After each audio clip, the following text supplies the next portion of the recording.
আসসালামু আলাইকুম রহমতুল্লাহ। আজকে 2 দিন যাবত সৌদি আরবে 20,000 প্লাস লোক ধরে নেওয়া হয়েছে। কেননা তাদের তিনটা হচ্ছে সমস্যা।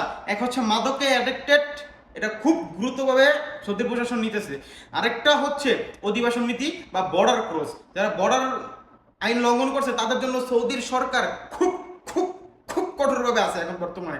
আরেকটা আছে আপনার হুরুপ বা এক্সিডে, যারা হচ্ছে আপনার হুরুপ লাগানো আছে তাদের জন্য সৌদির প্রশাসন যে লেবারেল আপনার সিস্টেমটা আছে তাদের প্রতিও খুব একটু কঠোর আইন বর্তমান পজিশনে আছে, তাদেরকে খুব ধৈর্য ধৈর্য নিয়ে শুধু দেশে পাঠিয়ে দিয়েছে।